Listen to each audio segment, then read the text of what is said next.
Taking our control of printing within Excel a step further, we will need to set the paper size of the printer. We can do that from the page layout ribbon. So using Employees B, on the page layout ribbon, we have size. And in the drop down, there are a list of fairly common sizes that your printer is likely to handle, and mine is currently set to letter. If your paper size is not listed, you can go into more paper sizes, and then there are a few more paper sizes within here. Now they are driven by your printer, so if the paper size is not listed there, then it's the printer settings that you need to firstly visit to add that in as a paper size that the printer effectively can handle. So I'm going to leave mine at letter. OK. Now, as well as being able to set the paper size to fit the printer, we can also control orientation. Now the orientation options really are just two, portrait or landscape. Now the choice of whether to move from one to the other is really determined by the number of columns and the layout. So I would personally always go to print preview just to have a look and think, well, that's currently portrait. And as I go across, there's quite a few columns. Is that likely to fit better in landscape? Well, let's try out. We go back, orientation, landscape, and then come back into print preview. And you can see we get more columns across the top. It still doesn't fit everything, but it does fit more. And then back. Now, as well as being able to control the paper size and the orientation, we have control over the margins. Now, the margin is the space between the edge of your piece of paper and where the text will start. Obviously, there are four margins: top, bottom, left, and right. Now, those margins can be controlled from the page layout ribbon and margins. It has a little drop down. And you can see we have three basic choices: either normal margins, wide margins, or narrow margins, where you'll see the values of the left and the right are only 1/4 of an inch as opposed to 1 inch on the wide and 0.7 of an inch on the normal.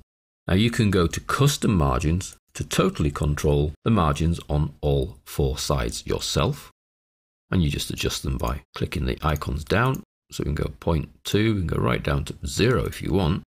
Bear in mind that if you have 0 margins, if you are printing to paper, you will lose some of the text because it cannot actually physically print to the edges of the paper. If you're printing to a PDF, that's not a problem. It will quite happily fit on the PDF. But then thinking longer term, anyone printing the PDF will have the same issues. The text has gone right to the edges.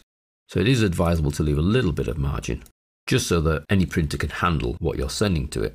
Now you also notice in here there's an option to control how much space the header and the footer have. Well, they're coming up shortly, so we'll leave those values as the default. But we can control the other four. Any changes you then make, OK. Then in print preview to see that you've actually gone closer. You can see the top is a lot closer, the bottom is a lot closer, and the left and the right. And usually by shrinking your margins, you can get more columns onto a page. Go back. Then we come to some real powerful options in Excel. In a normal word processor, if you wanted to get more on a page, you would simply drop the font size. Now we can do that. We can highlight the whole sheet and drop the font size. However, instead of doing that, we can actually control the scale of the print. Now you'll see this is called scale to fit, and it's on the page layout ribbon. Now we can adjust the scale here from 100%, which is the current zoom effectively. Now this isn't for viewing. You'll notice if I go down to 95, nothing appears to happen on the screen. 90, 85, 80.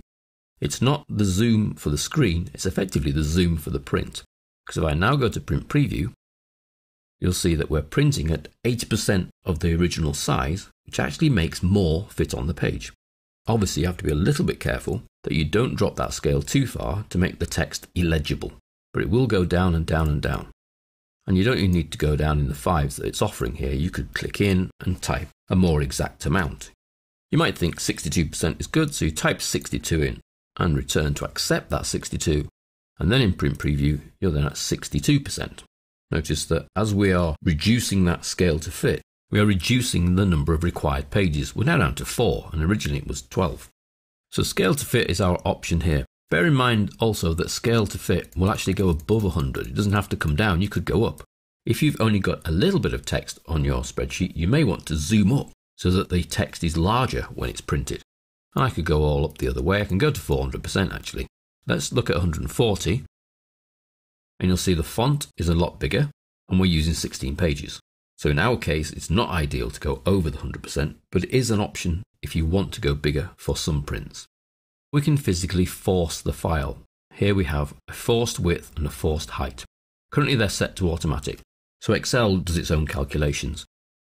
Or we can force it. We can say, actually, I want the width to be forced to be a page wide.